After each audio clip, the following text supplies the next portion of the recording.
विषय पात्रदान का चल रहा है। दाता और पात्र का विषय अपना कविता में कल प्रारंभ में बहुत अच्छे से आचार्य ने कि जब दाता पात्र की गवेषणा करता है, खोजता है, दान देने के लिए अतिथियों के निमित्त बनाता है। आज आपको अतिथि के बारे में जो कल बताया था, जिनकी कोई तिथि निश्चित नहीं होती वो कहलाते हैं अतिथि। अतिथि दो प्रकार के होते हैं, एक और आपको बता देता हूँ। आचार्य भगवान ने भी कहा था एक चेतन अतिथि, एक अचेतन अतिथि भी है। चेतन अतिथि हमारे मुनिराज पंच परमेष्ठी हैं, आरिका है, इलक छुल्लक हदि, ये भी अतिथि की कोटि में ही आते हैं।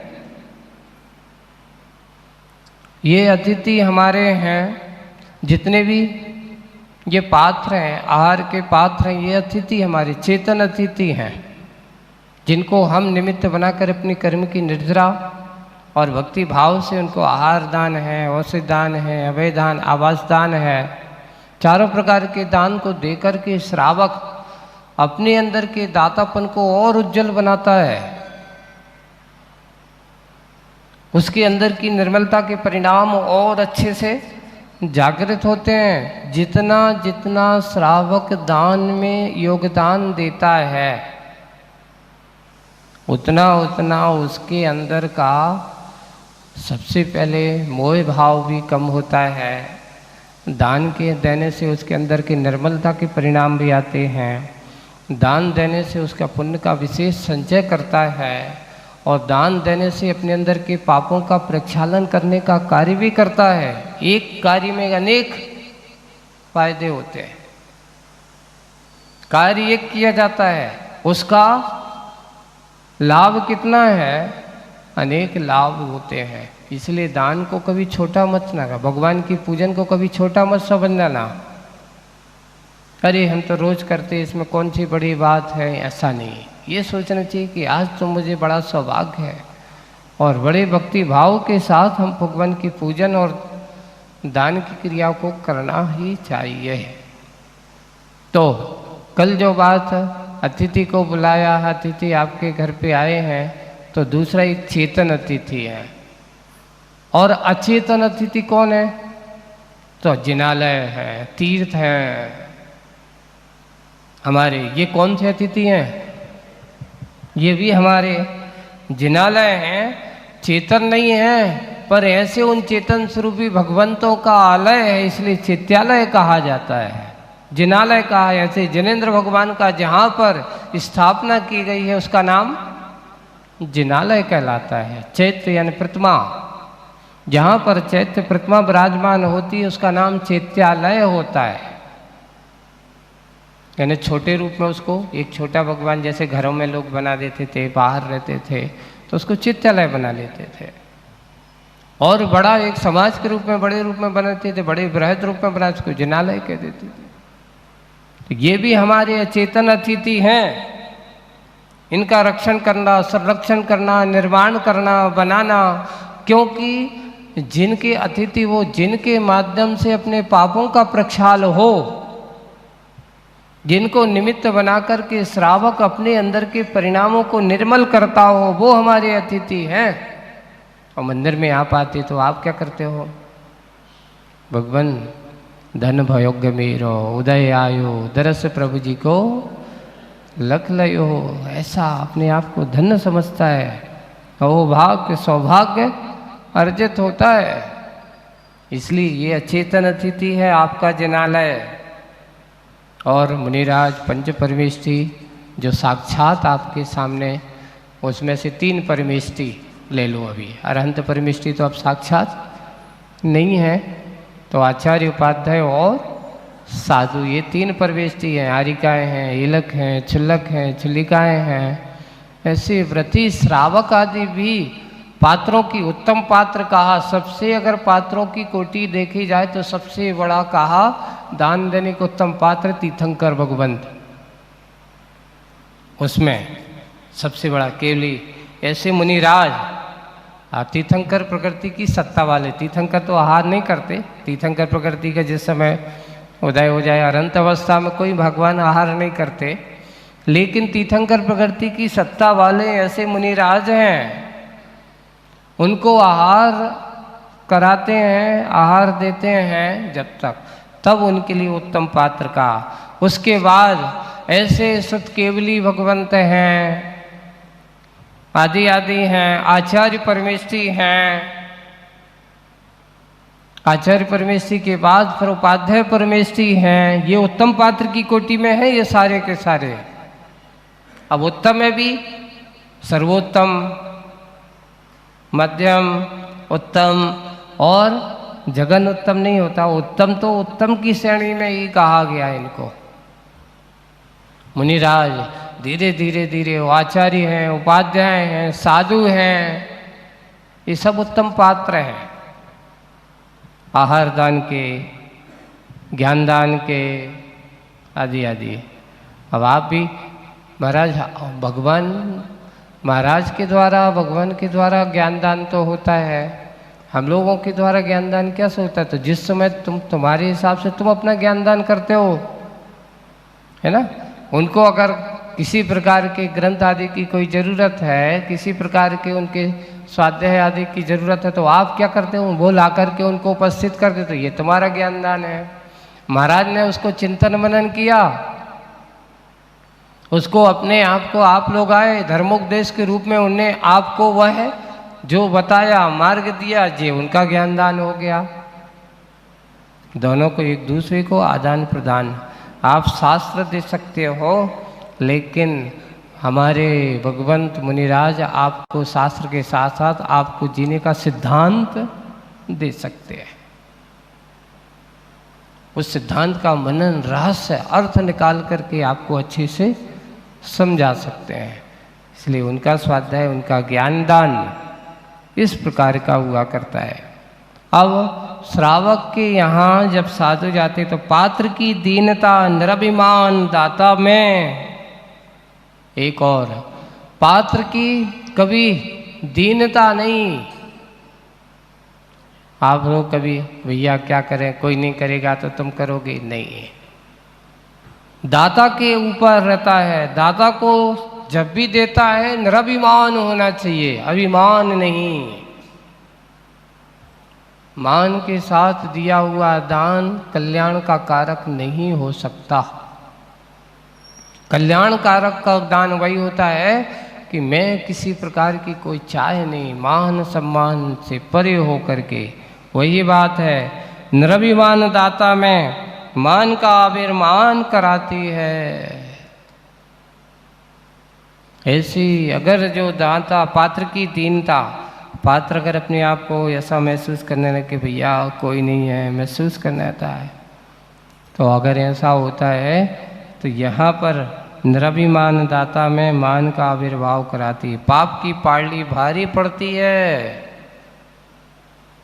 उसकी पाप भारी होने लगे। और बात चित्ता जिस जहाँ जिसके जीवन में पुण्य का प्रभाव ज़्यादा हो, पुण्य जब भारी होता है तो पुण्य के प्रभाव में आदमी का मान नहीं जागता, क्योंकि उससे के परिणाम, पुण्य के उदय में उसके परिणाम निर्मल होते हैं।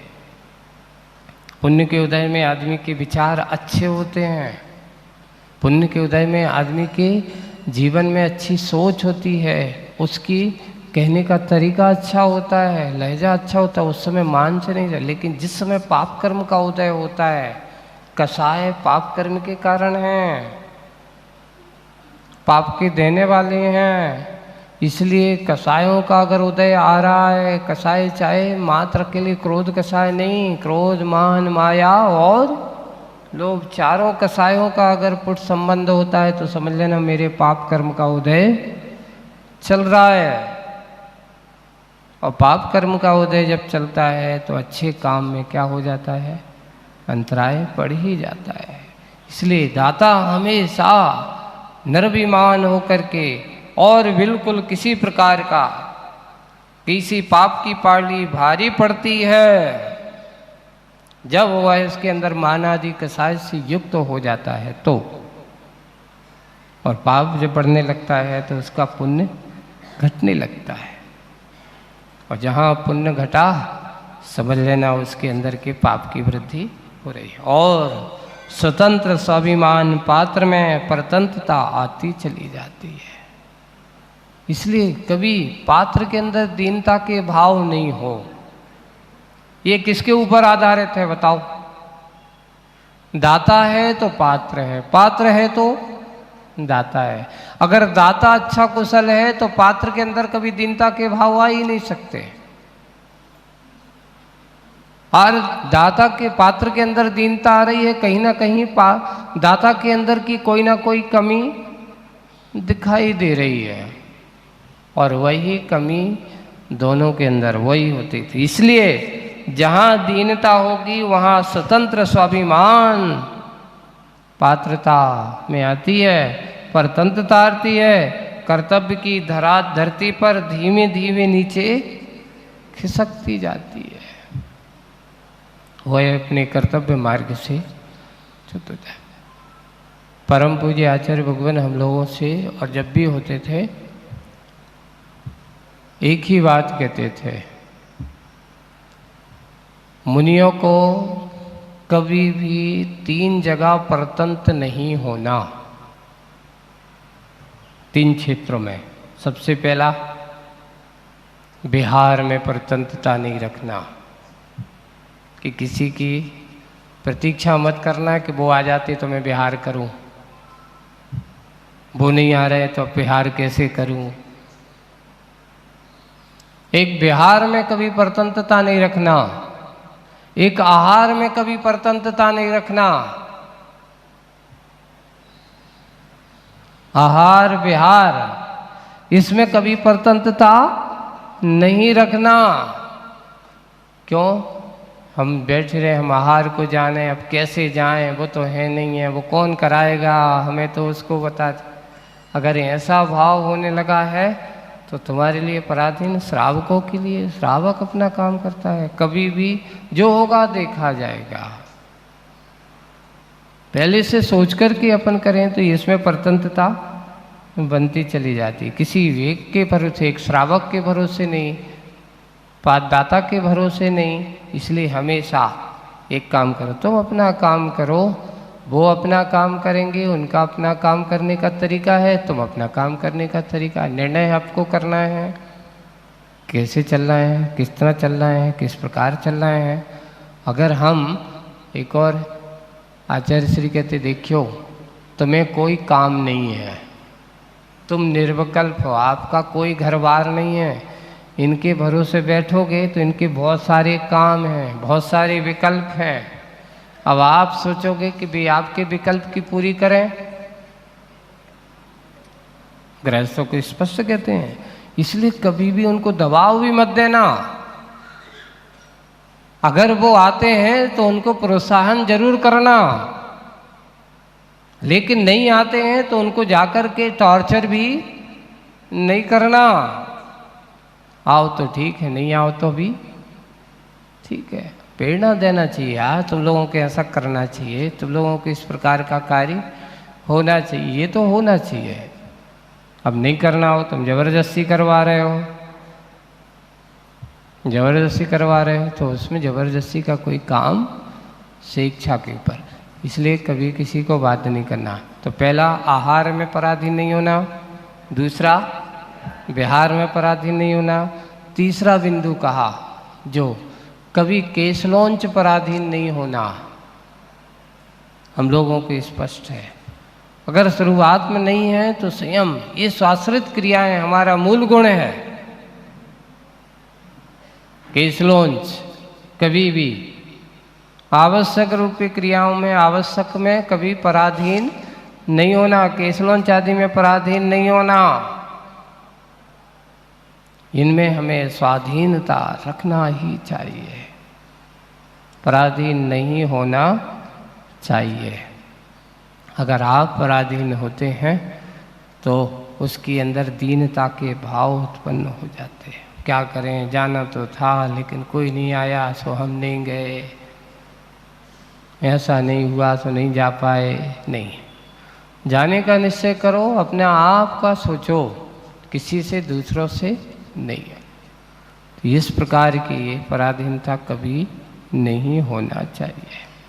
श्रावक के यहाँ वे मुनिराज जाते हैं आहार के समय, और आहार के समय जाते हैं तो जो ऐसे होते हैं उस समय अगर एक दूसरे के अनुन्य आश्रित रहते हैं